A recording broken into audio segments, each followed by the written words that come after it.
Hello, dear sister. So this is a reader question from a woman who read my book, What All Spirit Babies Want Their Mamas to Know.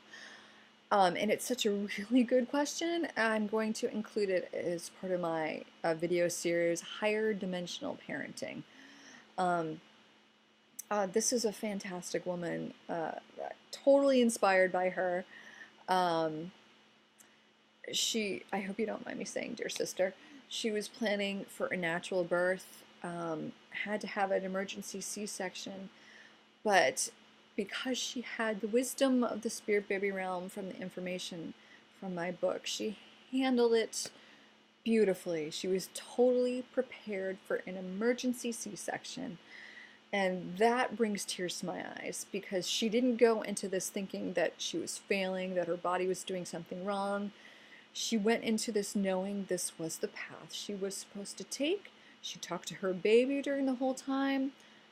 Totally inspired by her. Absolutely, sister. Way to rock it. Way to rock an emergency C-section. So proud of you. Um, anyway, her question, it's about the newborn phase. Um, oh my God, this is such an important topic. Um, so Oh, it's 11:11 right now. That's a good sign. Um,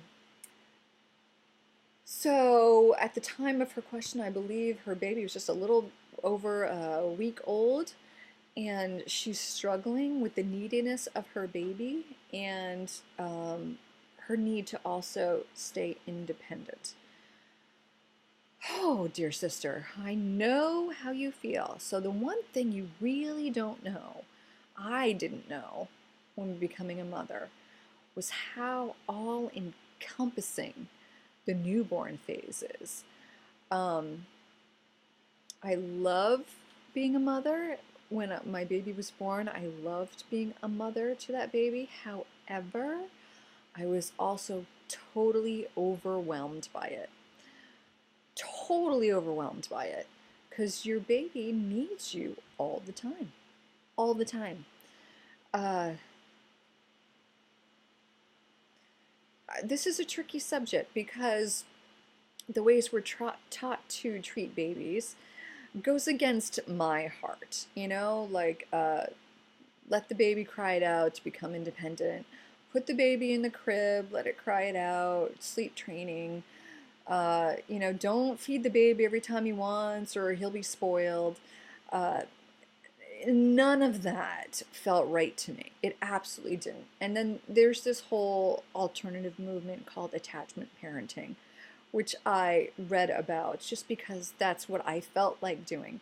But then attachment parenting can also have its own judgments and rules. It's sort of like what I talk about in my book, there's too many C-section births because the medical industry just leans that way, and then there's this huge swing to the natural birth movement that tells you if you do anything else wrong, then you're a shit mother.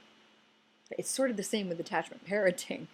Um, the judgment there can be so much judgment in the attachment parenting against anything else. And I was not immune to being judgy as a first-time mom. But that's because we're all finding our confidence, we're finding our footing. And if you're trying something new, it's okay to judge something else as wrong so you can feel right. And then, when you find that confidence in yourself, you allow everyone their own choices, knowing it doesn't have to affect you. They don't have to be wrong for you to feel right. So I am not saying that if you're going to cry, if you're going to put your baby in a crib, you're doing something wrong. I'm not going to say if you give your baby a formula, you're doing something wrong. I'm not going to say anything like that at all. I'm going to say you have to do what feels right for you, what feels right in your heart. I was overwhelmed by mothering. It can be so overwhelming attending to a newborn's needs. And if you're nursing, that baby wants to nurse practically 24/7. Seriously, the thing I wish someone would have told me, 13 years ago before I became a mom was, you're going to be attached to your baby for months and months and months. And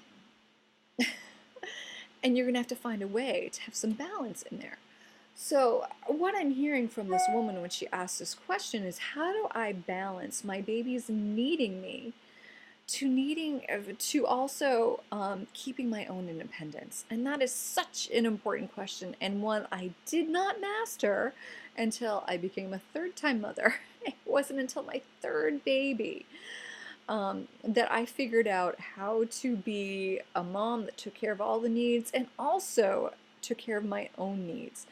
And I want to put this video out as soon as possible for this woman so she can very early on, you know, find the balance there.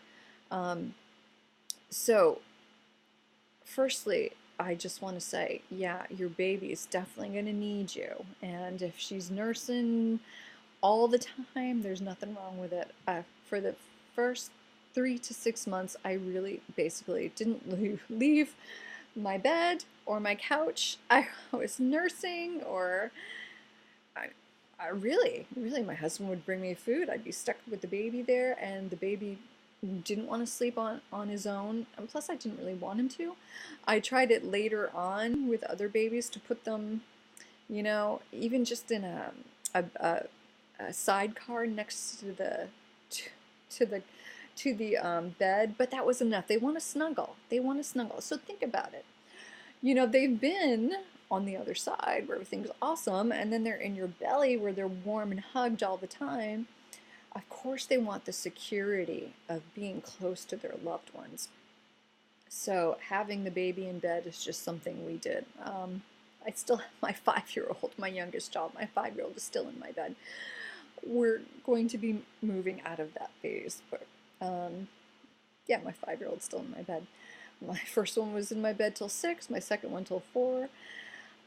But this is me. You got to feel what's right for you. But to have the baby in the bed, if that feels right for you, then do it. The baby wants to be hugged and cuddled. It doesn't make sense to me to have a baby who's been on the other side where things are awesome, then from being in your belly to where you're warm and cozy to being all by itself in another room, cold and lonely. And, you know, I can see other dimensions. I can see other things going on. I don't know. So it doesn't feel right to me. If it's something someone else is in alignment with, then absolutely do it. But that's really what the key is. What are you in alignment with? Don't listen to what anyone else has done. Don't even listen to what I've done. Just what are you in alignment with? If it feels good to have your baby with you in the bed, then have your baby in the bed. If it feels good to you know, sit on the couch and tend to your baby's needs, then tend to your baby's needs that way. However, the independent part of it is definitely important. I lost myself in mothering. I was overwhelmed. It was all encompassing. I lost myself in it. And as I said, it didn't take until my third baby to get the hang of it. Like, oh, I should have done that the first time. And that's about letting other people step in.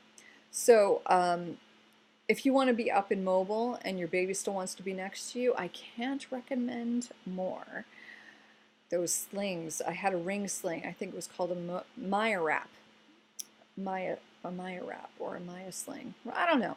It was a ring sling, so you could adjust it. But you just snuggle your baby right in there, tighten it up, and you can walk around your house, do whatever you want with your baby.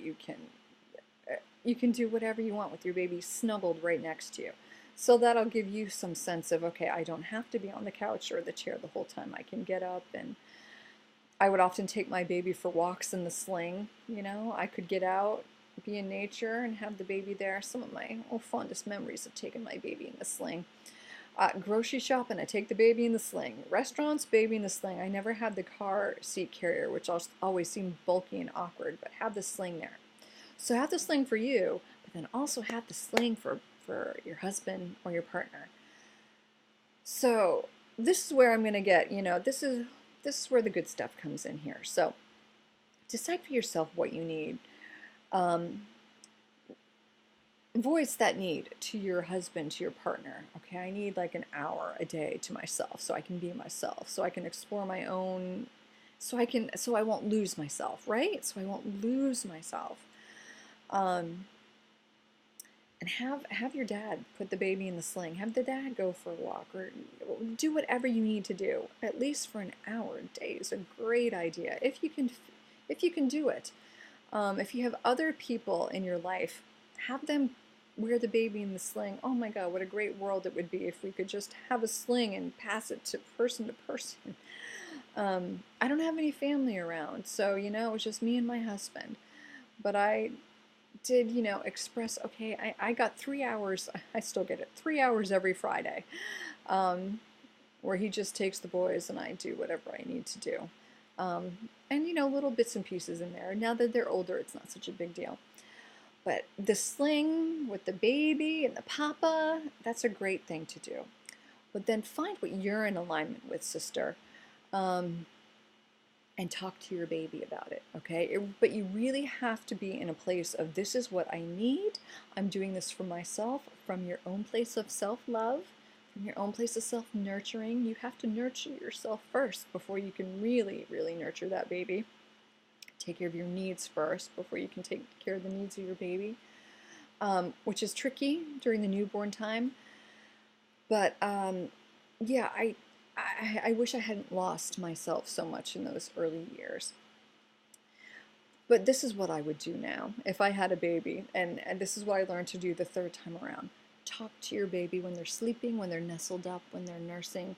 Talk to them either, out loud or telepathically. Say, whatever, use your own words, but I would say something like, baby, I am so glad you're here. I want us to have a joyful experience here. I want to take care of everything that you need me to take care of, but I have to take care of myself first. This is an act of self-love for myself, and it's the most important thing I can teach you, is to take care of yourself and love yourself, and I'm going to do that right now. So this is what I'm going to do. You're going to spend an hour a day with your papa while I go out and I be me, and it can be wonderful. Just anything. Your baby will get it. One of the things about having a newborn, and this is probably a whole video in and of itself, is that you're used to the wisdom of your spirit baby because they have this all-encompassing view. Then you have a baby and you're like, oh my God, there's a different connection here. But that wisdom is still there. That wisdom is absolutely still there. As a newborn, they still have the energy of the other side. They still get it. So you can still keep up that inner connection with your baby. So foster it and say, this is what we're going to do, and these are the benefits. It's going to be better for me and Papa. It's going to be better for me and you. It's going to be better for all of us. And do that. If you leave your baby with a sitter, your Papa and I need to, foster a relationship. Talk to your baby about it. Absolutely, there's still that wisdom and still that connection there. So there's nothing wrong with you if you feel tied to your baby as a newborn. As I said, 3 to 6 months I was on the couch or in the bed. It really is this all-encompassing. But, yes, look now to strike that balance. Know that that's normal. The all-encompassing need of the baby to want to nurse and to sleep with you, that's absolutely normal. And the way it should be. And also, we need to keep a piece of us there, so we don't drown in mothering. It's very easy to drown in mothering. I allowed it to happen for myself. But if you can talk to your baby about what you need to do for yourself, what an amazing, amazing, amazing thing to do for both you and your baby. I hope this helps. Really, I don't know if I'm making any sense today at all, but really, if you don't have a ring sling, look into them. They have Maya wraps. They have all ways you can just tie your baby right to yourself, and do a lot throughout the day. It'll give you some freedom. And if you tie the baby to the dad, it'll give you some independence. And just talk to your baby about it the whole time. And you'll have a great experience. You will. You're doing great already, sister. You really are.